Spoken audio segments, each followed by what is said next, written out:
بسم الله الرحمن الرحيم الحمد لله وحده والصلاة والسلام على من لا نبي بعده أما بعد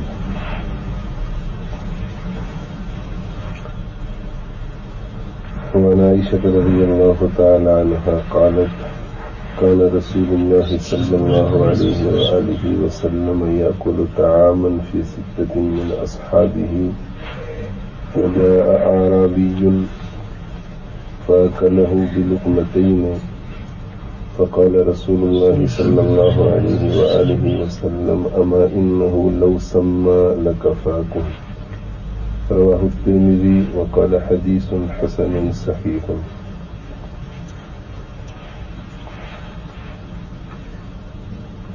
یہ حدیث حضرت عائشہ رضی اللہ تعالی عنہ سے مروی ہے. وہ فرماتی ہیں کہ اللہ کے رسول صلی اللہ علیہ وآلہ وسلم کھانا کھا رہے تھے اپنے صحابہ میں سے 6 صحابہ کے ساتھ. فجاء عربی، ایک دیہاتی آیا، فأکلہ بلقمتین، اور اس نے وہ کھانا 2 لقموں میں کھا لیا.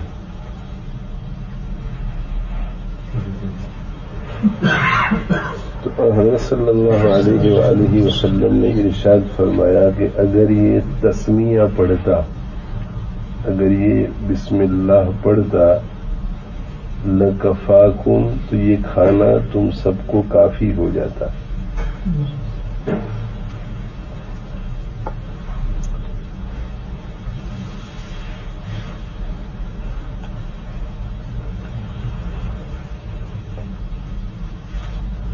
کھانے میں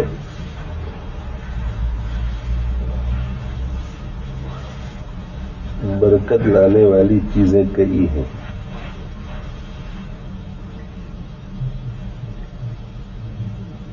اور برکت کا مفہوم بھی بہت وسیع ہے.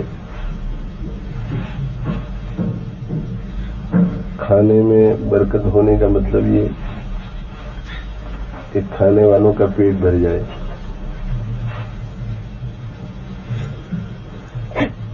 ایک روٹی کھائی مگر پیٹ بھر گیا، آدھی روٹی کھائی پیٹ بھر گیا، پاؤ روٹی کھائی پیٹ بھر گیا.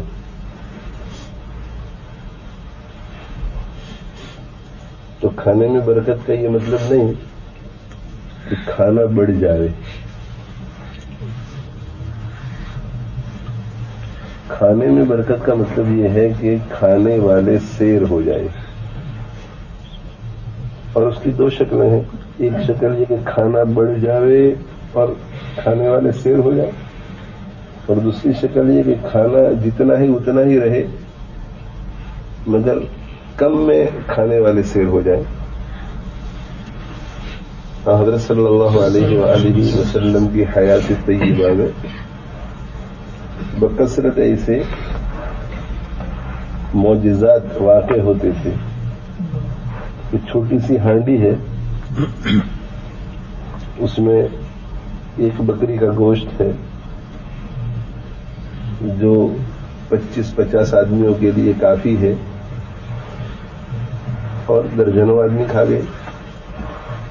حضرت صلی اللہ علیہ وآلہ وسلم نے ارشاد فرمایا کہ دیگچی کو بند رکھو، کھولو مت، اور اس میں سے نکالتے رہو. آپ صلی اللہ علیہ وآلہ وسلم نے گوشت کی 1 بوٹی کا کچھ حصہ کھایا، اور جو دوسرا حصہ جو بچا ہوا تھا وہ دیگچی میں ڈال دیا.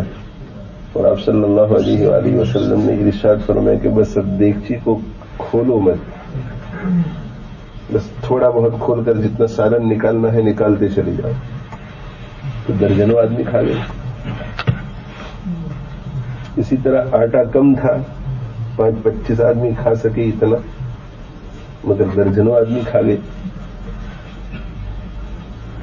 ایک شکل تو یہ ہے کہ کھانے میں اضافہ ہو، تو دیگچی میں کھانا بڑھتا ہی رہا، وہ کھانا ختم ہی نہیں ہو رہا. اور دوسری شکل یہ ہے کہ کھانا جتنا ہے اتنا ہی رہے مگر کم کھانے پر ہی پیٹ بھر جائے. تو برکت کا ایک مفہوم یہ بھی ہے. تو برکت کا معنی یہ ہے کہ سیر ہو جائے, پیٹ بھر جائے, ضرورت پوری ہو جائے. برکت کا دوسرا معنی یہ ہے کہ جو خوراک کھائی جا رہی ہے اس خوراک کے جسم میں جانے کے بعد اس سے جو خون بنتا ہے اور جسم کو تقویت پہنچتی ہے وہ قوت اللہ تعالی شانہ کی فرما برداری میں صرف ہو.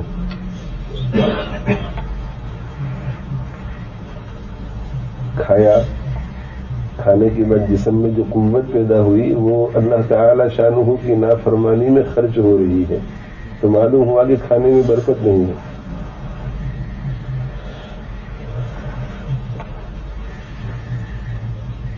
تو برکت کے دو مفہوم ہو گئے. جو کھانا کھایا جا رہا ہے اس کھانے سے سیری ہو جائے, پیٹ بھر جائے, ضرورت پوری ہو جائے. اور برکت کا دوسرا معنی یہ ہے کہ جو کھانا کھایا جا رہا ہے اس سے جو جسم میں قوت پیدا ہوتی ہے وہ قوت اللہ تعالی شانہ کی فرما برداری میں خرچ ہو, اللہ کے قرب کو لانے میں خرچ ہو.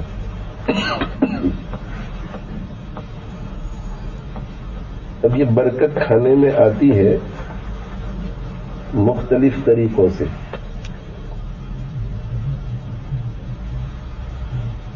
اور یہ برکت ختم ہو جاتی ہے مختلف وجوہات سے. رزق اگر حلال ہے اس میں برکت ہوگی, اور رزق اگر حرام ہے برکت چلی جائے گی.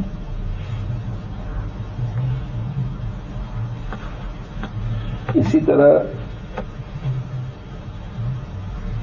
ایک ہی دسترخوان پر ایک ہی برتن میں ایک سے زیادہ آدمی بیٹھ کر کھانا کھائیں گے تو برکت آئے گی, اور اگر الگ الگ بیٹھ کر کھانا کھائیں گے, اجتماعی طور پر کھانا نہیں کھائیں گے تو برکت ختم ہو جائے گی یا برکت کم ہو جائے گی. تو اجتماعیت میں برکت ہے,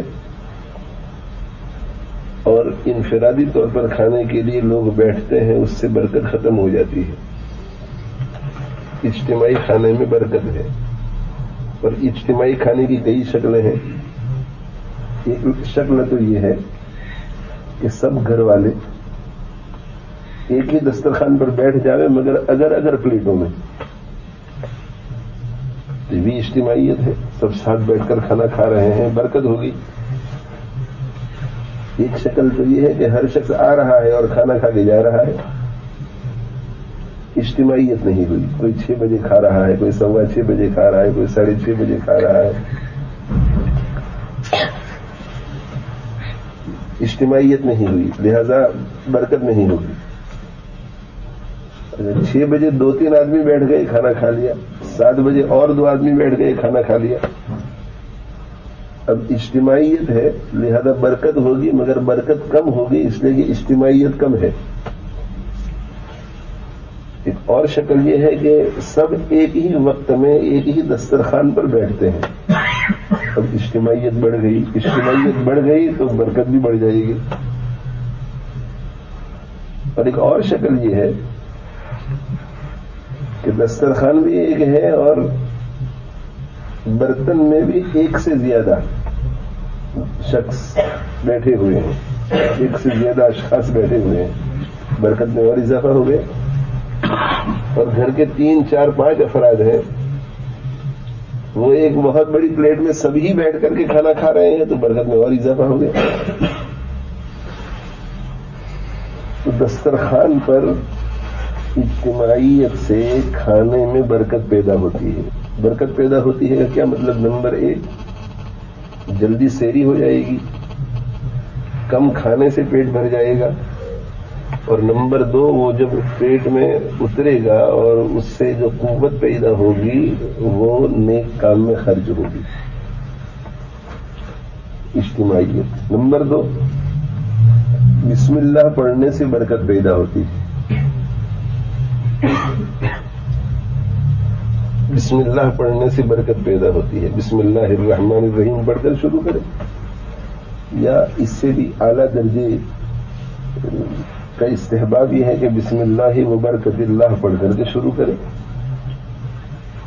تو بسم اللہ پڑھ کر کے اگر کوئی شروع کرے گا تو کھانے میں برکت ہوگی، اور بسم اللہ کے بغیر اگر شروع کرے گا تو کھانے میں برکت نہیں ہوگی۔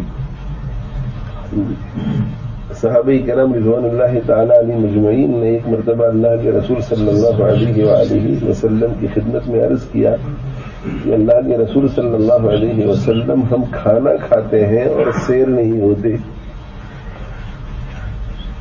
کھانا کھاتے ہیں اور سیر نہیں ہوتے، پیٹ بھرتا نہیں۔ تو اللہ کے رسول صلی اللہ علیہ وسلم نے ارشاد فرمایا کہ فَلَعَلَّكُمْ تَفْتَرِقُونَ، شاید تم الگ الگ ہو کر کے کھانا کھاتے ہو۔ تو انہوں نے کہا کہ جی ہاں ایسا ہی ہے، جس کو جس وقت موقع ملا اس نے کھانا کھا لیا، یا اگر ساتھ بیٹھ گئے تو ایک اپنے پیالے میں کھانا کھا رہا ہے، دوسرا اپنے پیالے میں۔ ایک ہی برتن میں ایک سے زائد آدمی کے لیے کھانا ضروری نہیں ہے، یہ مسنون ہے، یہ مستحب ہے۔ اسی طرح دسترخوان پر سب اکٹھا ہو کر کے کھانا کھائے، یہ بھی ضروری نہیں ہے۔ اور جو امر استحباب کو چھوڑتا ہے وہ شریعت کی نظر میں قابل ملامت نہیں ہے، قابل گرفت نہیں ہے، وہ گنہگار نہیں ہے۔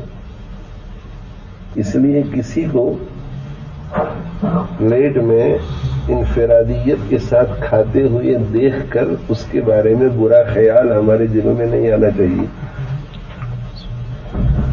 ہو سکتا ہے کہ ہم اپنے گھر میں سب ایک ساتھ مل کر کے کھانا کھاتے ہو ایک بہت بڑی ٹرے میں، اور ہماری نظر کسی عالم پر، کسی بزرگ پر پڑ گئی جو تنہا اپنے پلیٹ میں کھانا کھا رہا ہے۔ یہ فرض نہیں ہے، یہ واجب نہیں ہے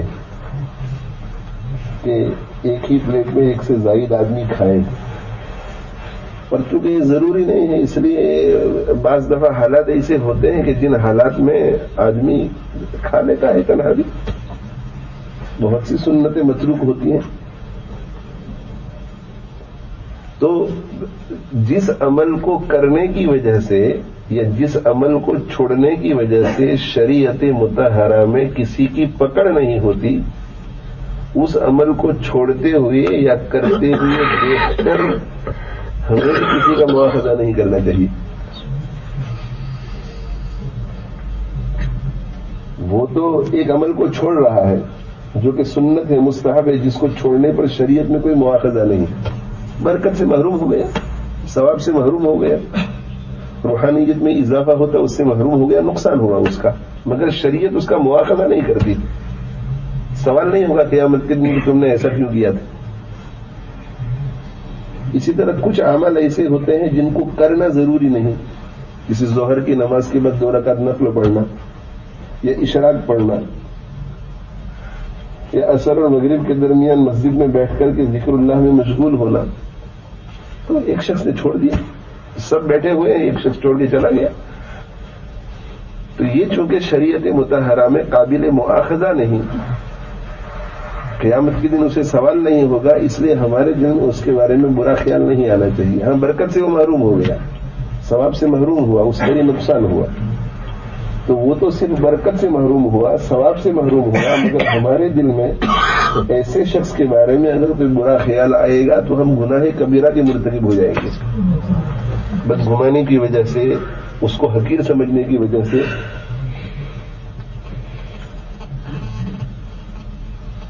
تو عرض ہی کر رہا تھا کہ آپ صلی اللہ علیہ وآلہ وسلم کی خدمت میں جب انہوں نے آ کر کے عرض کیا کہ ہم کھاتے ہیں مگر سیر نہیں ہوتے، تو آپ صلی اللہ علیہ وآلہ وسلم یہ بات تو جانتے تھے کہ صحابہ کرام رضوان اللہ تعالی علیہ مجمعین کی روزی حلال ہے، اس لیے وہ گڑبڑ تو ہو نہیں سکتی.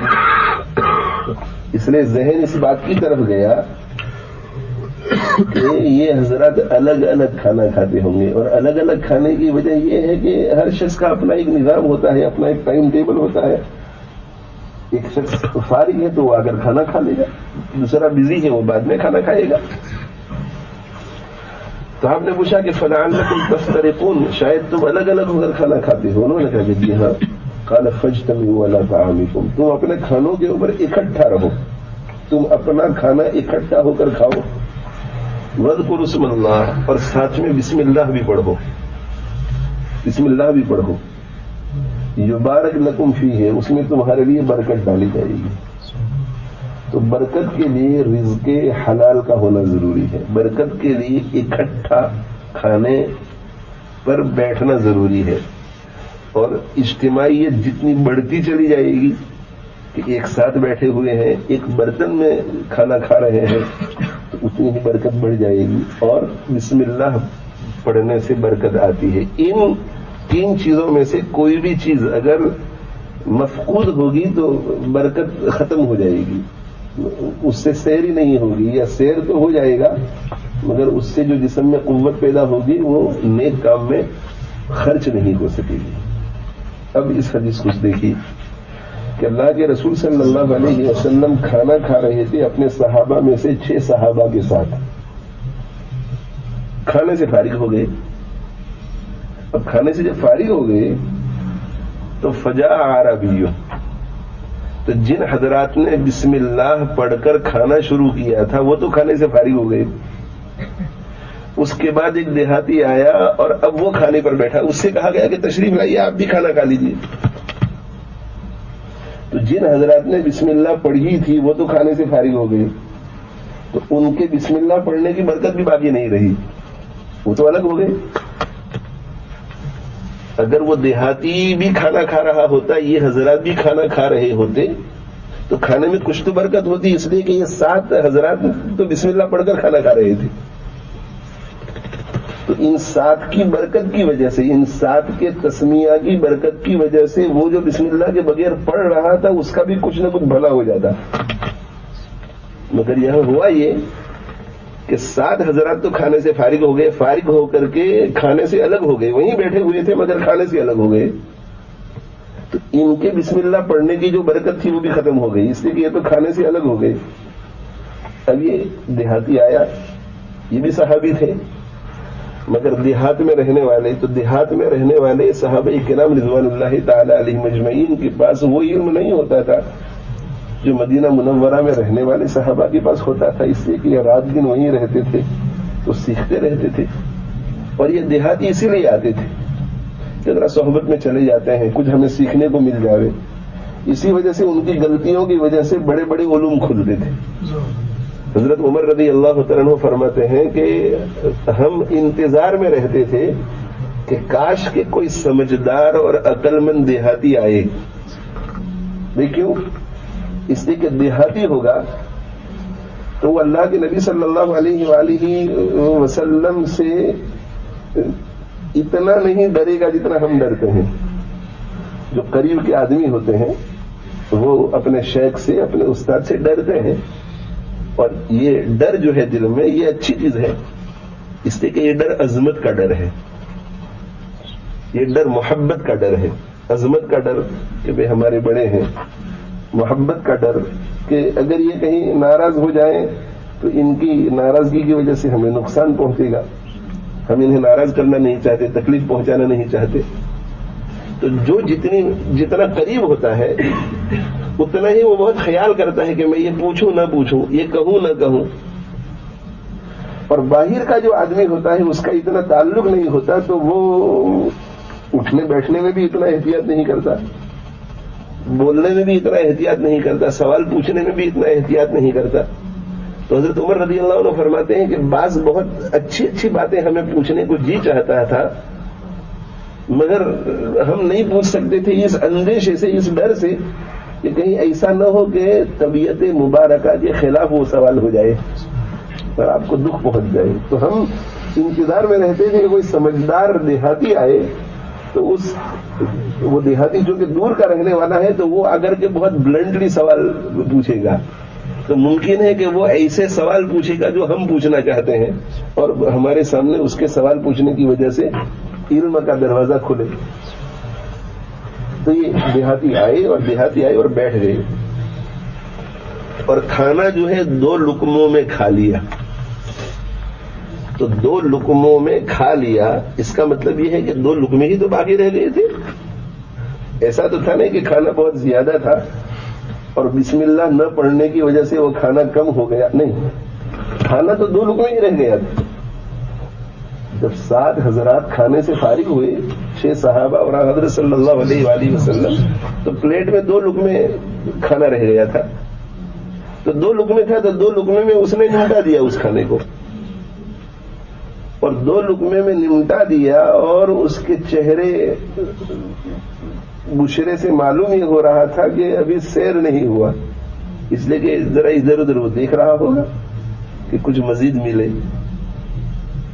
تو اس وقت حضرت صلی اللہ علیہ وآلہ وسلم نے ارشاد فرمایا کہ اس نے آ کر یوں ہی کھانا شروع کر دیا, اگر یہ بسم اللہ پڑھتا تو ان 2 لقموں میں ایسی برکت ہوتی جس کے ذریعے اس کا پیٹ بھر جاتا. انہی 2 لقموں سے پیٹ بھر جاتا. تو اما انہ لو سما, آپ صلی اللہ علیہ وسلم نے فرمایا کہ اگر یہ بسم اللہ پڑھتا تو یا تو کھانا بڑھ جاتا, تو کھانا بڑھ جاتا تو 2 لقمے نہیں ہوتے, کئی لقمے کھاتا. برکت کی ایک شکل یہ تھی, یا یہ کہ 2 لقمے ہی میں نمٹا دیتا مگر سیر ہو جاتا, پیٹ بھر جاتا. تو اما انہ لو سما, اگر یہ بسم اللہ پڑھتا لکفاکم, تو تم سب کو کافی ہو جاتا. تم سب کو کافی ہو جاتا کا کیا مطلب کہ تم 7 کو تو کافی ہو ہی گیا تھا مگر یہ 7ویں کو کافی نہیں ہوا. تو اگر یہ بسم اللہ پڑھتا تو پوری جماعت ہی کو کافی ہو جاتا. مطلب یہ نہیں ہے کہ آپ صلی اللہ علیہ وسلم بھی بھوکے رہے اور باقی 6 صحابہ بھی بھوکے رہے. وہ 7 تو کھانے سے فارغ ہو چکے تھے مگر ان 7 کے ساتھ یہ 8واں ہے, یہ بھوکا رہا. تو لکفاکم کا مطلب یہ ہے کہ اگر یہ بسم اللہ پڑھتا تو تم 8 کے 8 کو کافی ہو جاتا, تم سب کو کافی ہو جاتا. یہاں ہوا یہ کہ صرف 7 کو کافی ہوا اور 8واں رہ گیا. تو بھائی دیکھو بسم اللہ کی یہ برکتیں ہیں, تو کوشش یہ کرو, اس میں تو کوئی عذر نہیں ہے کہ رزق حرام گھر میں آئے.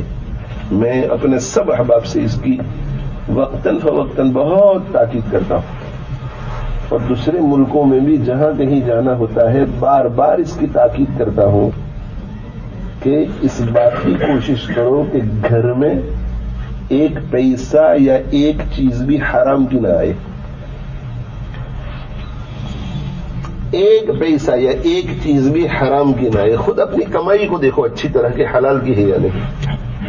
پچھلی زندگیوں میں دیکھو جو کوئی گڑبڑ ہوئی ہے. میرے کچھ احباب ایسے ہیں کہ جن کے کچھ معاملات پچھلی زندگی میں ایسے تھے جو ان کی تجارت کے قاعدے اور قانون کے مطابق بالکل ٹھیک تھے مگر شرعی مسائل سے واقف نہیں تھے. تو شرعی اعتبار سے ان کے ٹرانزیکشن صحیح نہیں تھے, غیر مسلموں کے ساتھ ڈیل کرتے تھے. ان کا جو کلچر تھا اس میں یہ تھا کہ بھئی دیکھو فلاں تاریخ تک میں اگر یہ نہیں ہوا تو یہ تمہارے جو فلاں پیسے میرے پاس ہے وہ تم کو میں نہیں دوں گا. کہ بہت اچھی بات ہے, وعدہ ہے ہماری طرف سے کہ آپ کو مل جائے گا. 10,000 پاؤنڈ, 15,000 پاؤنڈ, 25,000 پاؤنڈ, 30,000 پاؤنڈ. وہ معاملہ نہیں ہوا خوش دلی سے کہ بھئی ٹھیک ہے وہ بات ہماری پکی ہوئی تھی وہ تمہارے ہیں, مگر شرعی اعتبار سے ایسا کرنا جائز نہیں. اس طرح قابض ہو جانا کسی کی رقم پر. تو مجھ سے تعلق کے بعد ان کو جب اس بات کا احساس ہوا کہ مالی معاملات میں بہت احتیاط کرنا چاہیے تو ایک ایک چیز انہوں نے پوچھ کر پچھلی پوری زندگی کی تقریباً 1 لاکھ پاؤنڈ کی رقم ہوئی اس میں, اور غیر مسلموں کو پکڑ کے, اور اگر ان کا انتقال ہو گیا تھا تو ان کی اولاد کو پکڑ کے وہ رقم پہنچائی. حالانکہ وہ بار بار یہ کہہ رہے تھے کہ یہ تو تمہارے ہی ہیں, اس لیے کہ ان کے کلچر کے مطابق یہ تو تمہاری ہے. کہا کہ نہیں, میری شریعت منع کرتی ہے تم اپنے پیسے دو. پچھلی زندگی کا بھی حساب کرو. حرام کی ایک رقم نہ آئے, ایک پیسہ بھی نہ آئے حرام کا گھر میں. اور جو مالی حقوق ہیں, میراث کی تقسیم صحیح نہیں ہوئی ہے, کسی کا قرضہ ہمارے ذمہ تھا, اس میں ہم نے کچھ الٹا سیدھا کر لیا ہے, زکات نہیں نکالی ہے, اب زکات نہیں نکالی, ہر سال زکات میں 100 پاؤنڈ کی گڑبڑ ہوتی رہی تو 10 سال میں 1000 پاؤنڈ ہو جائیں گے. ابھی 1000 پاؤنڈ جو ہے حرام کے ہیں, قربانی ادا نہیں ہوئی ہے. سب چیزوں کو اپنی جتنی طاقت ہے اس طاقت کے مطابق مفتیوں کی طرف رجوع کر کر کے کلیئر کرو, لسٹ بناؤ. صدقۃ الفطر, صدقۃ الفطر, زکات, قربانی, میراث, قرض, اور ہر چیز کو معلوم کرو کہ کیا سب ٹھیک ٹھاک ہے نہیں, اور ٹھیک کرتے چلے جاؤ. معاملات کو بالکل ٹھیک کر لو, اس لیے کہ معاملات کے ٹھیک نہ ہونے کی وجہ سے جو رقم آئی ہوئی ہے اس کی وجہ سے گھر میں حرام ہے, وہ ملاوٹ ہو گئی ہے.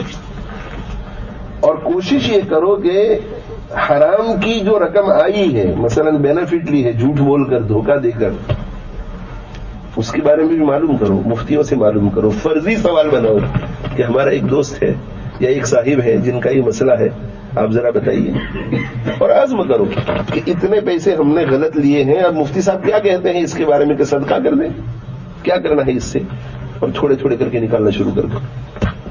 میرے بھائیو اتنی برکت ہوگی, اتنی برکت ہوگی, زندگی میں بھی برکت ہوگی, مال میں بھی برکت ہوگی, عزت میں بھی برکت ہوگی, اولاد میں بھی برکت ہوگی, اور اعمال میں بھی برکت ہوگی, روحانیت میں بھی برکت ہوگی. کر کے تو دیکھو. مسجد میں آپ کو میں اللہ پہ بھروسہ کر کے گارنٹی دیتا ہوں, اس لیے کہ نفع اور نقصان کا مالک وہ ہے. یہ نہیں ہو سکتا کہ اس کی مرضی کے مطابق کوئی معاملہ کرے اور وہ نقصان پہنچائے اور نفع نہ پہنچائے, یہ ہو ہی نہیں سکتا. سکون ملے گا, اطمینان ملے گا, چین والی زندگی ملے گی.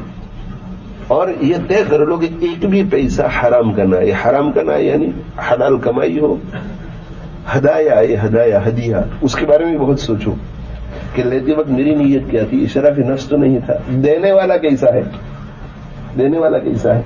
اور علماء سے, اپنے مشائخ سے رابطہ کرو کہ فلاں صاحب کی طرف سے ہمیں ہدیہ ملا ہے, صلہ رحمی کا تقاضا ہے کہ ہم لے لیں, مگر ہمیں ذرا شبہ ہے ان کی روزی میں, اس لیے کہ ان کی تجارت صحیح نہیں ہے, تو اب میں کیا کروں اس پیسے سے.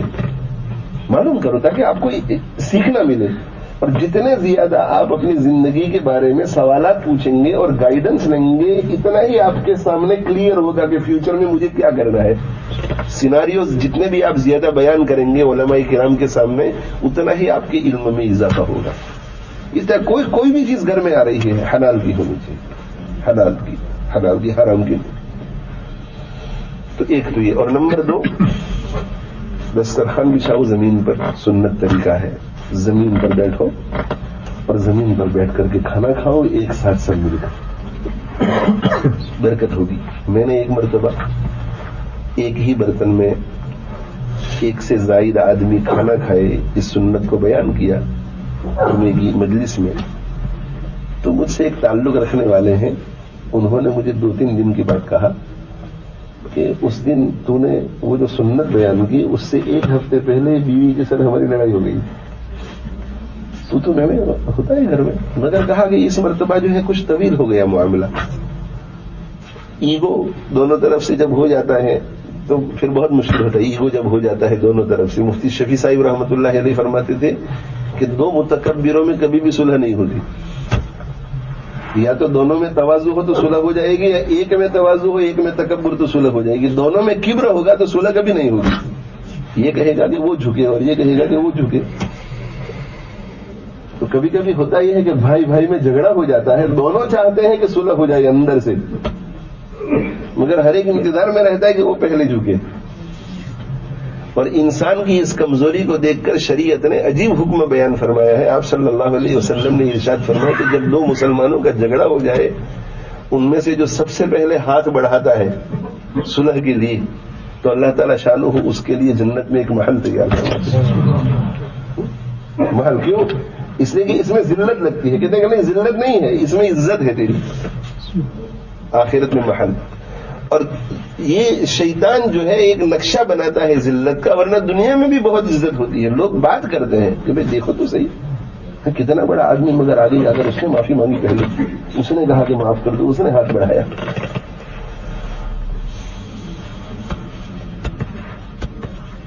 تو وہ کہہ رہے تھے کہ